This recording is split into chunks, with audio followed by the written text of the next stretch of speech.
Hi friends, centrum വ്ലോഗിൻ്റെ പുതിയൊരു വീഡിയോയിലേക്ക് സ്വാഗതം. ഞാൻ രമ്യ സന്ദീപ്. ഇന്നത്തെ നമ്മുടെ വിഷയം നമ്മുടെ കുറേ സബ്സ്ക്രൈബേഴ്സ് സുഹൃത്തുക്കൾ ചോദിച്ച ഡൗട്ടിൻ്റെ ഭാഗമായിട്ടാണ് ഇന്ന് നമ്മൾ ഈ വീഡിയോ ചെയ്യുന്നത്. അതേ കണ്ടോ, എൻ്റെ കയ്യിലിരിക്കുന്നത് കുമ്മായവും ഡോളോമേറ്റും പച്ചക്കക്കാപ്പൊടിയുമാണ്. ഇതിലേതാണ് കൃഷിക്ക് ഏറ്റവും അനുയോജ്യമെന്ന് കുറേ പേര് ചോദിച്ചു. അപ്പോൾ അതിൻ്റെ കമൻസിനുള്ള മറുപടിയായിട്ടാണ് ഇന്ന് നമ്മൾ ഈ വീഡിയോ ചെയ്യുന്നത്. ആദ്യമേ തന്നെ കുമ്മായത്തെ പറ്റി പറയാം. ഇതാണ് കുമ്മായം, കാൽസ്യം ഹൈഡ്രോക്സൈഡ്. കാൽസ്യം നല്ല രീതിയിൽ ഇതിൽ അടങ്ങിയിട്ടുണ്ട്. നമ്മളുടെ കക്കായിൽ വെള്ളം ഒഴിച്ച് നീറ്റിയെടുക്കുന്നതാണ് ഈ കുമ്മായം എന്ന് പറയുന്നത്. നല്ല പൗഡർ ഫോമിലുള്ളതാണിത്, കണ്ടോ. അപ്പം ഇത് നമുക്ക് കടയിൽ നിന്ന് ഇങ്ങനെ പൗഡർ രൂപത്തിലുള്ളത് വാങ്ങിക്കാൻ കിട്ടും. അല്ലെങ്കിൽ നമുക്ക് കടയിൽ നീറ്റുകക്ക, പല കൃഷി സാധനങ്ങൾ വിൽക്കുന്ന കടയിലുമുണ്ട്, നീറ്റുകക്ക വാങ്ങിച്ച് നീറ്റിയെടുത്ത് നമുക്ക് ഉപയോഗിക്കാനായിട്ട് പറ്റും. അപ്പം നീറ്റുകക്ക കൊണ്ട് എങ്ങനെ നീറ്റിയെടുക്കുന്നതെന്ന് വെച്ചാൽ നമ്മൾ കക്ക ഒട്ടത്ത് കൂട്ടിയിടും, അതിനകത്ത് വെള്ളം തളിച്ച് കൊടുക്കും. വെറും പച്ചവെള്ളം തളിച്ച് കൊടുക്കുമ്പോൾ തന്നെ അത് കുറേ ചൂട് റിലീസ് ആവുന്നത് നമുക്ക് കാണാനായിട്ട് പറ്റും. അപ്പം തന്നെ അത് പൊടിഞ്ഞ് കിട്ടും. പൊടിഞ്ഞ് കിട്ടി കഴിയുമ്പോൾ തന്നെ ഇതുപോലെ ഇരിക്കും കുമ്മായമേ. ഈ കുമ്മായമാണ് നമ്മൾ കൃഷിയുടെ ബേസ് ആയിട്ട് ഉപയോഗിക്കുന്നത്. സാധാരണ നമ്മൾ കൃഷി ചെയ്യാനായിട്ട് മണ്ണെടുക്കുമ്പോൾ പണ്ടുള്ള ആളുകൾ ഇപ്പോൾ പറമ്പിലാണെങ്കിൽ പറമ്പെല്ലാം കൊത്തിക്കിളച്ച് ഒരു 3-4 ദിവസത്തേക്ക് സൂര്യതാപീകരണത്തിന് വേണ്ടി ഇട്ടിരിക്കും. സൂര്യൻ്റെ ചൂടേറ്റ് അതിനകത്ത് ബാക്ടീരിയാസ്, ചീത്ത ബാക്ടീരിയാസൊക്കെ നഷ്ടപ്പെട്ടു പോയിട്ട് അതിനെ ഒന്ന് നല്ല രീതിയിലൊന്ന് ഇതാക്കിയെടുക്കാൻ വേണ്ടിയിട്ട് സൂര്യതാപീകരണം കൊടുക്കും. അതിന് ശേഷം ഈ കുമ്മായം വിതറും. ഇപ്പോൾ ഏകദേശം ഗ്രോ ബാഗ് കണക്കാണെങ്കിൽ ഒരു ഗ്രോ ബാഗിൽ ഒരു പിടി കുമ്മായം എന്നുള്ള രീതിയിൽ വിതറും. ഇപ്പോൾ പറമ്പിലാണെങ്കിലും എല്ലായിടത്തും കുമ്മായം കിട്ടുന്ന രീതിയിൽ വിതറും. അതിന് ശേഷം ഇളക്കും. ഇളക്കിയതിന് ശേഷം പുട്ടുപൊടിയുടെ രൂപത്തിൽ വെള്ളം നനച്ചിട്ടേക്കും. അങ്ങനെ ഒരു 15 ദിവസം വരെ എങ്കിലും, മിനിമം 15 ദിവസം വരെയും അങ്ങനെ ഇട്ട് കഴിയുമ്പോഴത്തേന് നമ്മളുടെ മണ്ണിൻ്റെ പുളിപ്പെല്ലാം മാറിയിട്ട് pH എല്ലാം ന്യൂട്രലായിട്ട് ഒരു ഗുണമില്ലാത്ത, നല്ല ബാക്ടീരിയയും ചീത്ത ബാക്ടീരിയയും ഒന്നുമില്ലാത്ത വെറും ബേസ് ആയിട്ടുള്ളൊരു മണ്ണായിട്ട് നമുക്ക് കിട്ടും. ആ മണ്ണിലാണ് മറ്റു വളങ്ങളെല്ലാം കൊടുത്ത് നമ്മൾ കൃഷി ചെയ്യാനായിട്ട് തുടങ്ങുന്നത്. പണ്ട് തൊട്ടേ ആളുകളെല്ലാം ഈ കുമ്മായമാണ് ഉപയോഗിക്കുന്നത്. അപ്പോൾ ബേസായിട്ട് അങ്ങനെ ചെയ്യുന്നതാണ് ഏറ്റവും നല്ലത്. നമ്മൾ അങ്ങനെ എടുത്തിട്ടിരിക്കുന്ന മണ്ണാണിത്, കേട്ടോ. നമ്മളിത് കുമ്മായം ഇട്ട് പുളിപ്പ് മാറ്റി ട്രീറ്റ് ചെയ്ത് അടുത്ത കൃഷിക്ക് വേണ്ടി ഇട്ടിരിക്കുന്ന മണ്ണാണിത്.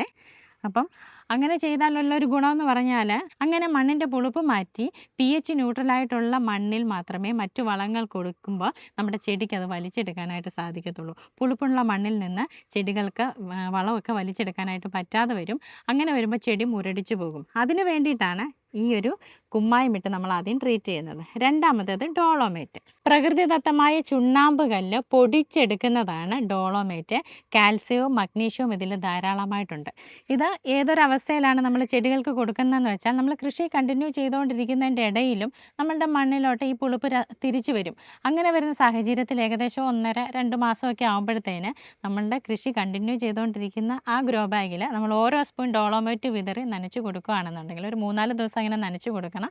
അങ്ങനെ നനച്ച് കൊടുക്കുകയാണെന്നുണ്ടെങ്കിൽ മണ്ണിൻ്റെ പുളിപ്പും മാറും, മണ്ണിന് ആവശ്യമായിട്ടുള്ള കാൽസ്യം കിട്ടും. മഗ്നീഷ്യം ഉണ്ട്. ചെടികളുടെ ഇല മഞ്ഞളിപ്പ് വരുന്നത് മഗ്നീഷ്യത്തിൻ്റെ കുറവുണ്ട്. അപ്പോൾ അതും ദൂരീകരിക്കാനൊക്കെ ആയിട്ട് ഈ ഡോളോമേറ്റ് ഉപയോഗിക്കും. അപ്പോൾ ആരെങ്കിലും കൃഷി ചെയ്തുകൊണ്ടിരിക്കുന്നതിൻ്റെ ഇടയിലോ വിളവിന് ശേഷവും ചെടി മുരടിച്ചു പോയിട്ടുണ്ടെങ്കിൽ ഡോളോമേറ്റ് ഇട്ട് നമുക്കതിനെ ശരിയാക്കി എടുക്കാനായിട്ട് പറ്റും. അതിന് വേണ്ടിയിട്ടാണ് നമ്മൾ ഡോളോമേറ്റ് ഉപയോഗിക്കുന്നത്. സാധാരണ കുമ്മായത്തേക്കാൾ കുറച്ച് കട്ടിയുള്ള ഫോമാണ് ഡോളോമേറ്റിനുള്ളത്. ചെറിയൊരു മഞ്ഞ കളർ പോലെ ഉണ്ട്. മൂന്നാമത്തേത് പച്ചക്കക്കാപ്പൊടി. ഇപ്പോഴാണ് പച്ചക്കക്കാപ്പൊടി കൂടുതലായും പ്രചാരത്തിൽ വന്നുകൊണ്ടിരിക്കുന്നത്. കുറച്ച് ആളുകൾ ഇതിനെപ്പറ്റി പോസിറ്റീവായിട്ടും കുറച്ച് ആളുകൾ ഇതിനെപ്പറ്റി നെഗറ്റീവായിട്ടും പറയുന്നുണ്ട്. നമ്മളും ഇത് ഉപയോഗിക്കുന്നുണ്ട്.